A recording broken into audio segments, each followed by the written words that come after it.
So it's a region, and so there's partnerships, and a lot of people don't understand how deep those are. You recently went with a delegation of local political and business leaders to Washington, D.C. to advocate for federal funding for this region. For people who might be surprised by that, what was your role? What were you doing with that group? Well, the first thing I want to say is that I went together with my friend and colleague, the U.S. Consul in Tijuana, Tom Riot, and we were part of a delegation organized by the San Diego Chamber of Commerce that every year goes to Mexico City and to Washington, D.C. And we have a busy agenda, having meetings in order to, with different agencies, both in Mexico City and in Washington, D.C., although obviously these are two different trips, to advocate for this region, to advocate for more money, for example, for Otay 2, the new garita that is being opened, and a full commitment from both federal governments to open by September 24, September of 2024. I had never seen, to be honest with you, I had never seen a binational region as integrated as San Diego and Tijuana. After my 35 years of service in the Mexican Foreign Service, you have to experience it yourself in order to understand how mobilized, how organized, and how committed to do the advocacy necessary in order to promote integration between these two regions. That's why CBX is a Cali Baja invention. CBX, for those people who don't know what it is, it's just a bridge. It's a bridge that connects the Tijuana airport to San Diego in the area of Otay. So you arrive to Tijuana airport and then you just cross the bridge, you go through CBP, migratory authorities, and you arrive to San Diego. Opening up and completely whole range of airport services and travel services that you would not get in San Diego airport. Or what we're talking about, the Sentry card, another invention from Cali Baja. If we have trusted, frequent travelers coming back and forth as commuters, why don't we give them a card that would allow them to cross in seconds instead of minutes? And now 40% of those who cross use a global entry or Sentry card. How would you describe the partnership with local business interests and politicians in San Diego? I think that they understand very well. Local authorities as well as key decision makers in the private sector understand very well how interdependent San Diego is of Mexico and how interdependent Mexico is of San Diego. It's a street of two ways. I also think that they are welcoming to newcomers. They understand the importance of bringing talent from abroad to fill the openings that the economy is creating and nobody else can fill, and that they respect the culture of immigration that has created California. The best test of that was the pandemic. Here, local authorities were the first ones to say you can get COVID tests, you can get vaccinated against COVID in San Diego without concern about your nationality or your immigration status. Not only that, but they work with us, with the consulate, in order to create a special program, a cross-border vaccination effort that was able to vaccinate almost 27,000 maquiladora workers with no U.S. visa to come to the U.S., to the San Isidro port of entry, cross the border, get vaccinated there, and then go back to Mexico just after crossing. Why? Because back then, I'm talking about of April, May, March, April, May of 2021. Back then, there were no vaccines in Mexico. And international and national regulations did not allow for local authorities to export their vaccines to Mexico. Back then, April, May of 2021, there was no vaccine problem in San Diego, but it was still a very serious problem in Mexico.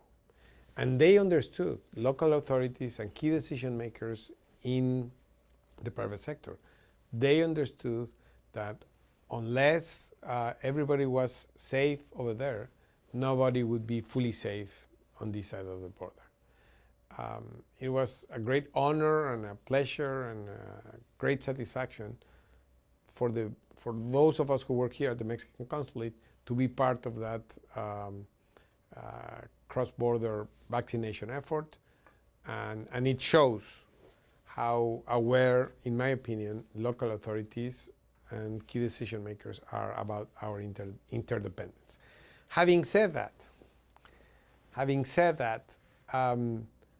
I think that we Mexicans, we have a serious problem, very serious problem, in terms of, on the one hand, perhaps people who read the papers, who watch your newscast, they know that we are interdependent, but perhaps 65% of your audience have not gone to Mexico in the last 50 years.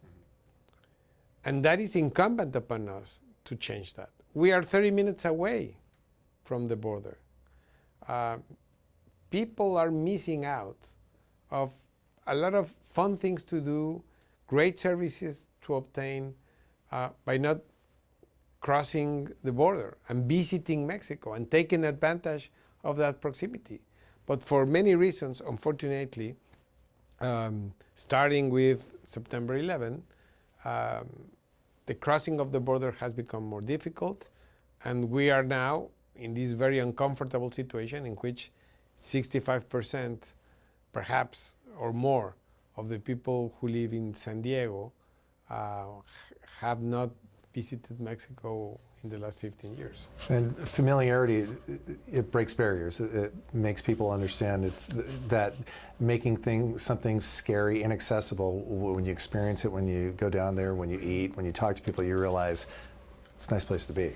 Yes, and also we are talking about binational families. You only have to drive 10 minutes through the streets of Chula Vista or National City or La Jolla or Coronado to realize that we're talking about binational families. And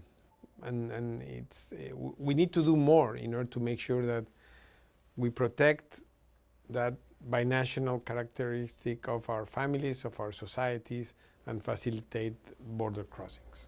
You know, amnesty is such a toxic term in the United States, but when you look at a place like San Diego, where you have people who have been here 10 plus years, working, no criminal record, they're contributing to society, and they can't freely cross the border comfortably and be truly binational. How frustrating is that aspect of this relationship to you, that you know that these are people who, other than this one aspect, that they enter the country illegally or they're undocumented, that they can't live truly free?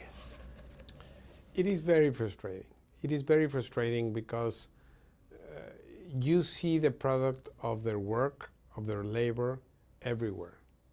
When you buy a tomato, when you buy almost any agricultural product produced here in the United States, you see their labor.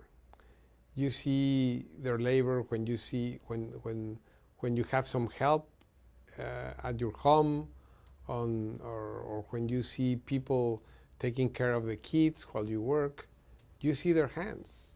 And you see that they have established roots in this country. And they have established roots in this country because they have kids born here, they are part of families in which perhaps one member is undocumented, but the rest are legal residents or born here, or, and they will not leave. You will not leave if your whole family was here. Right. So I hope, I trust that the U.S. will find ways to do two things. On the one hand, regularize the situation of those who have already established roots, and polls time after time show that the vast majority of Americans favor the regularization of those who have established roots, those who have lived for 10 years or more. But on the other hand, I hope that the U.S. government, working with Mexican government and other governments, will find ways to create or facilitate temporary worker programs in which Mexican immigrants or Central American immigrants could come to the U.S. without having to be concerned of bringing the whole family.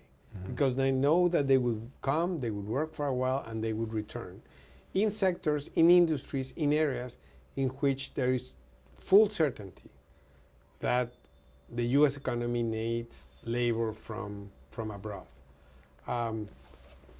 That is the solution, to take care of the stock and to take care of the flows that will eventually come from the future. Something that perhaps not many people know or are familiar of or are aware of in this country is that Mexico is a country of transition. And from being a net exporter of people and workers, we are becoming a net importer of people and workers. We are more and more a middle-class country in which you have the chance to get a loan in order to buy a car, you have a chance to get cell for you and your kids, and you have a real expectation of own your own house and allow for your kids to go to college. I'm talking about different levels. I'm not saying that the income gap has disappeared, but it has been reduced significantly. So much so that the net flow of Mexicans was reduced significantly, or has been reduced significantly in the last 10 years, most of the part becoming negative. So we are importing workers. We are in the need of bringing workers from abroad because we are running out of Mexicans to do our work in Mexico, let alone to export to the United States. So we face a common challenge as a region, and hopefully we will be able to find common solutions as a region. How much is the kind of stigma that some Americans still place on Mexico, how much is that, how much of their fears and concerns would you say have some validity, whether it be about worry about crime filtering through the border, whether it be looking at the still present narco issues in Mexico? How much of the concerns would you look at Americans who are worried about them and say those are valid concerns and we need to work together to solve them? Crime filtering through the border, I would say it's not a real concern. It's perhaps the best example I can think of the divorce between reality and rhetoric. If before being Consul General of Mexico in San Diego, I was Consul General of Mexico in Austin, and I remember how, and it still happens, because of political or electoral reasons, some politicians used to describe the border, US politicians used to describe the border as a zone of war, as if we were in Afghanistan. And that narrative is extremely damaging to border communities on both sides of the border. And you can see with numbers and hard facts, some of the most secure communities, if not the most secure communities in the US, are those established at the border on the US side. So crime coming through the border is something that I have not seen the evidence, empirical evidence yet. Now, you asked me about other concerns and how legitimate they are. I would say that we do have an organized crime problem in five regions in Mexico. We are, as a government, we know that it's incumbent upon us to impose the rule of law on those regions, and we have success stories and we have challenges in which we have to keep on working. Unfortunately, it's not going to be a problem that is going to be solved in the short term, but with the collaboration of our friends like the US, I have no doubt that the country that you see now is very different from the country that you will see in 10 years. Now, if you're a US tourist planning to visit Mexico, I would say those concerns should not be a great concern to you, because the main tourism destinations in Mexico are very, very secure. We became, during the pandemic, the second most visited country in the world. We're always in the top 10. And that's because word of mouth. It's because we are a powerhouse in terms of tourism. So yes, we do have an organized crime problem, in part as a result of demand for drugs in this country and the export of guns from this country. But having said that, we also have a perception problem. And that is part of my job to try to mitigate. One problem that's consistent that many San Diegans are aware of, when are we going to get a solution to the border pollution problem, the raw sewage overflow, this recurring issue? It continues, and it doesn't feel like we have a solution imminent. It is by far the number one friction issue that goes through my desk every day. Mexico recognizes its share of the problem. We have invested several million dollars in rebuilding our treatment plants next to the border, and that has brought immediate results that you could see here in San Diego. Local officials recognize that things have improved significantly, but there's still much more to do. And I think that Mexico recognizes that, and we want to do our share. We need to, the lack of working sanitation infrastructure in Tijuana, a city that grows very fast, is at the heart of the problem. But Mexico is investing resources, our own resources, Mexican taxpayer resources, in order to fix that. And I know that there is plenty of frustration on this side of the border.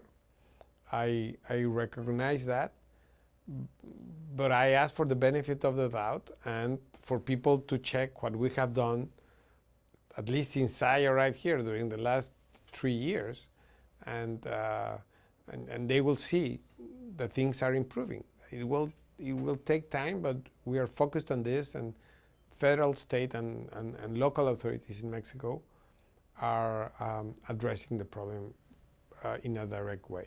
I mean, in addition to the health and safety concerns on both sides of the border, it's almost symbolically still a separation, perception-wise and reality. It's that it's dirty, and it's coming to the U.S. and it's right there. It's it creates a stigma for the border itself So is it recognized on that level that it's become a symbol of a lack of function, much like I'm sure from Mexico looking to the U.S., the border and the way it operates in not being a smart border to let people in and out. It's a symbolic thing coming from this side? Yes, but also you have to recognize that we share the same ocean. And the health troubles that you find here, you find them in Mexico as well. So it's the resources that we share, and it is responsibility of the Mexican government and the U.S. government to find a solution to this problem. You have people coming from South America, Central America, from Europe, coming through there. Their goal, their destination is the U.S., but the U.S. has essentially said, it's your problem, Mexico. Do you feel like people don't understand that in the United States? I do think that people don't understand the consequences that U.S. domestic policies have on their neighbor to the south. Our issues are so intermestic. It's so difficult to clearly distinguish the line between what is international affairs and what is domestic affairs, that people don't realize the consequences of their decisions. One example is gun trafficking, which in Mexico is a huge problem because it's the fuel that maintains organized crimes cartels. And it's extremely easy to buy a gun here and then export it to Mexico. Or for example, the demand of drugs that comes from the US to a great extent and encounters its supply in Mexico and south of the country. The same happens with immigration. If you don't modernize your immigration regime, you create your own undocumented population in the US. If you allow for people who find jobs very easily and who stay in this country because of the jobs they are offered, if you allow for people to stay 10 plus years undocumented and have kids and even families, it is very difficult for them to go back to Mexico or their home countries. What has happened is that even though in relative terms, there will always be Mexicans trying to cross, but in relative terms, the number of migrants coming to Mexico have decreased. And whereas that happens, Tijuana and the whole border has become more an area of international mobilization because you find migrants coming from different areas to cross into the US. Now we have a significant Haitian population, people from Haiti, living in Tijuana.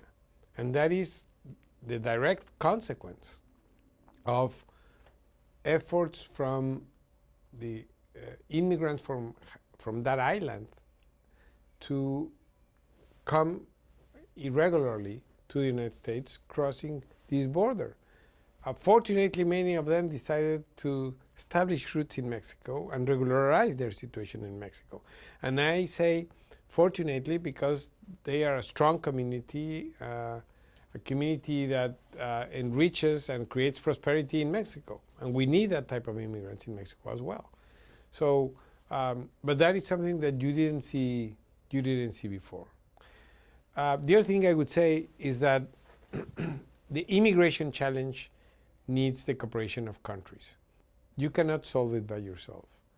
The US, as well as Mexico, need to invest in the regions of origin of these immigrants in order to discourage immigration.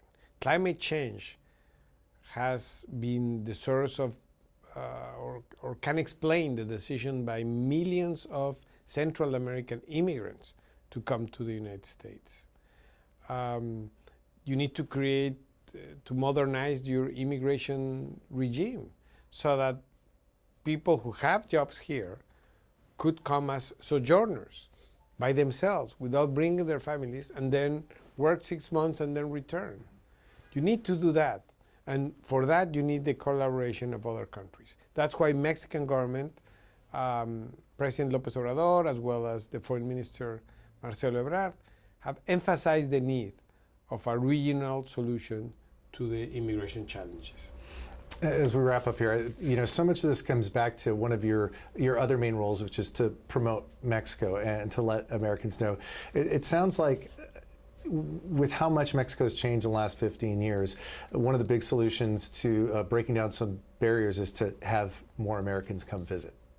Yes, definitely. That's a solution for many things.